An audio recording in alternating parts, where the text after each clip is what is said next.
I'm living in this area for maybe 14 years now. I still consider the blow-in, and somebody gave me advice.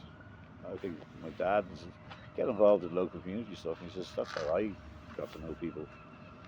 Tina McVeigh was the local councillor, and Tina asked me would I come down and sort of be a sort of sit in on a committee for what they call Bridgefoot Street Park. And this is this space here, which up until the 80s there was some derelict housing on it, and then they cleared the field, and we had characters like Richie Taplin. He was running a sort of ad hoc allotments type thing. As a kind of a local resident who was a bit of kind of an urban hippie struck opportunist to come by, who had an ad hoc man shed. And Richie became involved with our group, and it was interesting because there was us who wanted the park, but we kind of saw the value in a garden, and Richie that's why the garden is called after Richie Taplin's fields, because he was really kind of interested in saying, okay, we have a park, but can we have a portion of it as a garden, a community garden?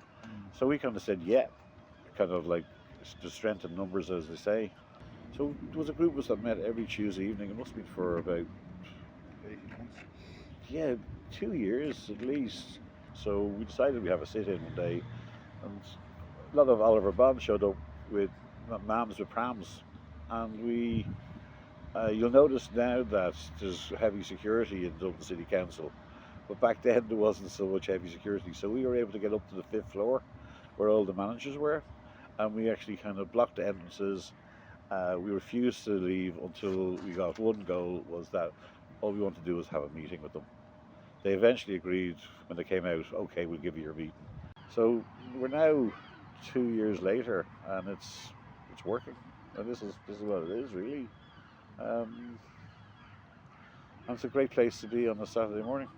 It's part of my routine. Every Saturday or Sunday, I've met so many new people. How does it make you feel when you're in here? I actually love the sense of community, and I'm part of that. And there's all different characters that we come down and kind of share the space. During the summers, you can be in here at say 5 o'clock in the morning when it's bright, and there's not a sound except the bird song in the morning, or it's really special, you know. Yeah. And knowing that the Liffey is just literally 20 yards down the road, I think it's really cool. You forget that. You're making new friends and you're making new communities, and it's wonderful. Very proud of what we've done here, to be perfectly honest with you. Well, I think also is, you know, when you're living in a city, maybe if you're a professional or whatever, your life tends to be kind of modular. You know, you meet friends, go for a drink, go to a restaurant, but when you get involved in a community project, you step out of your normal way of life, and you meet different people that you'd never meet otherwise. That's really good for your social, just to get out of your zone a little bit. Getting involved in a local campaign like this, in a local project like this, does make you feel rooted, because when you actually do stuff with your physical form, digging, or canvassing and stuff, you're putting something into the area, you know. It comes back at you. You feel a sense of belonging or a sense of rootedness in the place, you know. How do you feel when you're in here? Well, yeah, you just feel more relaxed, I suppose, and you feel like for it's kind of like another part of your stomping ground. I feel like you can come in here and start to have a coffee, have a chat, do a bit of digging. So it's a nice amenity. I think this place exists as a resource for people who are just need a bit of peace. Yeah, and I think that's so important. For sure.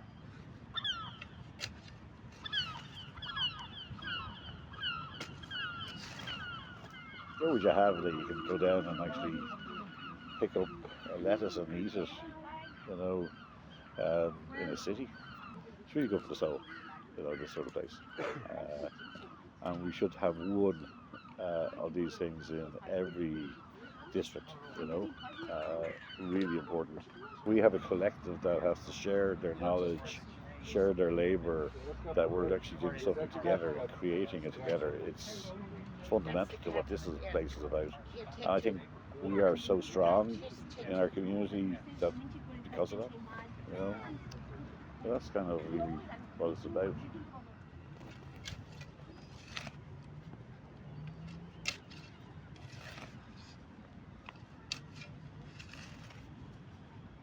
So what does the garden mean to me? It means a lot. Like we've been going for 2 years, and it's become what I do on the weekends. This is my sort of primary outlet for gardening. And when I say gardening, I suppose it's the whole spectrum of everything that is involved in a community garden. So making compost, maintenance, all of that stuff. I quite like the heavy labour. I like to burn energy and feel tired at the end of 2 hours of a session, and just feel properly physically tired as opposed to mentally tired. Making compost is a really important part of what we do, what any community garden does, because you have to feed your plants, and without decent soil and decent growing medium, you're not going to get great crops. So I tend to like that sort of backroom activity rather than I do like harvesting vegetables and planting the seeds and everything else, but it's the stuff that goes on behind the scenes that I think is just as important. So yeah, making compost, weeding, turning the soil, although we try not to turn it too much because we have a sort of no dig philosophy of sorts. But yeah, the main benefit I get out of it, aside from obviously harvesting vegetables, is it's kind of mental health stuff. It's coming down, clearing your head, hanging out with people, and I didn't know anybody in this group before the garden was set up, and then we were meeting for a year, 18 months before we actually got into the space. So we became, some of us have become very, very good friends with each other, which is one of the surprising things. I came down, when I first signed up, it was just like, oh, community garden, that sounds like it could be fun. But actually, the people have become as important, or maybe even more important than the garden. I've made some really good friends out of it. I've had what you might call a bumpy couple of years with friends dying and my mum dying and all sorts of other things. And this has been a constant. And there's something very satisfying, very comforting about coming down and watching the progress of a garden and as plants grow. And you can't hurry nature, you can't hurry the growing. So it teaches you sort of patience, and just the benefit of turning up and doing a bit. We've done different things in each of the 3 growing seasons that we've had. We rotate the crops, but we're kind of expanding as we go and working out what plants work best in which parts of the garden and trying new things. And I suppose that's a really important part of the garden for me as well, is we're not here, yes, we're growing vegetables and flowers, and yes, it's great to get a great crop out of them, but it's the trying and seeing and the learning by doing. The community garden is so much more than just the plants, and that, I suppose, is the main benefit for me, or the main thing I get out of it, is the social side, the fresh air, the physical exercise, and then, hey presto, I've got some carrots, I've got some potatoes, I've got some kale, I've got some courgettes, whatever we happen to be growing. To me, by far the more important part of it is the group that has formed, and the identity of the group, and how we have come to, I suppose, nurture each other as much as we're nurturing the plants. And that was a really unexpected benefit or side effect of being involved in this garden for me.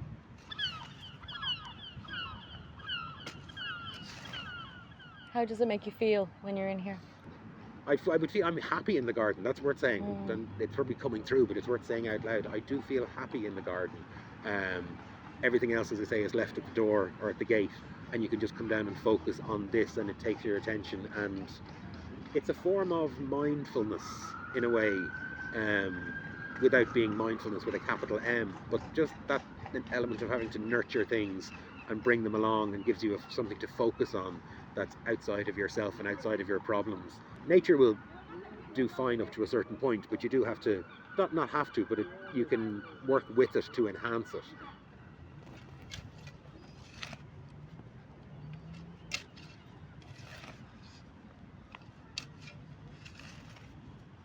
Okay, for me the garden is very important because I have loads of health issues like arthritis and osteoporosis. For me the garden is a really healing ground.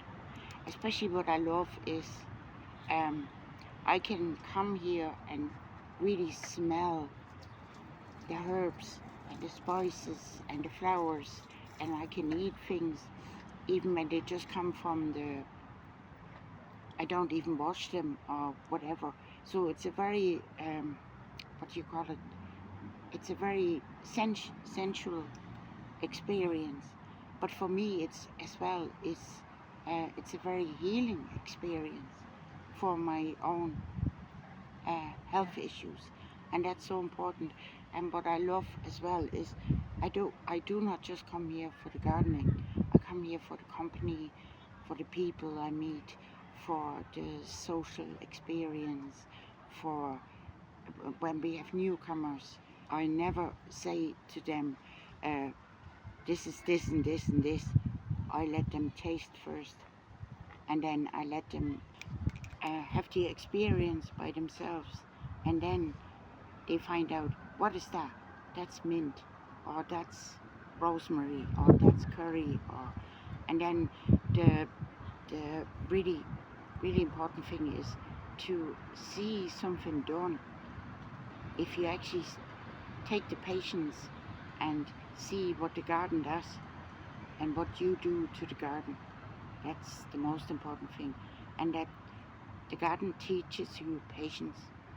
It teaches you nothing happens overnight.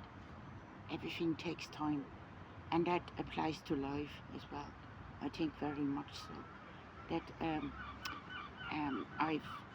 I've been once told by a nun, good things come to people who can wait, and I thought that was very precious to me. You know, even the grass, or cutting the grass, or we planted some tulips. They will not come out till February or something. But if you just take the time, then it's so beautiful. And for the first year, this year, we actually fed ourselves from the garden without having to go to the supermarket and buy all this superficial stuff. To see something grow and to pick it, to actually see the labor of your work, that's priceless. Sorry, getting a bit emotional. Don't be sorry. You know, Don't be sorry. and it's also so great that we come together, and everybody learns from each other, and everybody brings some knowledge to the garden. Like what you said to the thistles. Some people would say, oh Jesus, they're horrible, they're stingy or whatever, but you can see the beauty in them. Other people can't, but if you just point it out, then they can see it.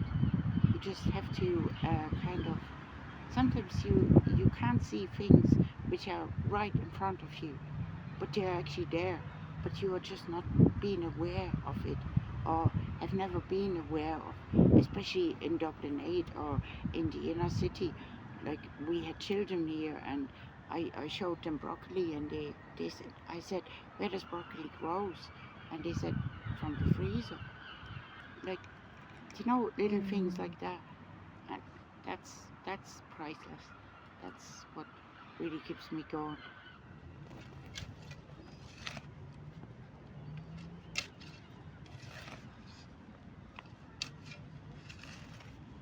How does it feel when you're in the garden? I feel a great sense of belonging. I feel a great sense of being in tune with nature, and I care about the people who are here. I think of them over the week. How does it feel to be in the garden? I feel proud, very proud, and I also feel connected with myself and with others. That's how I feel.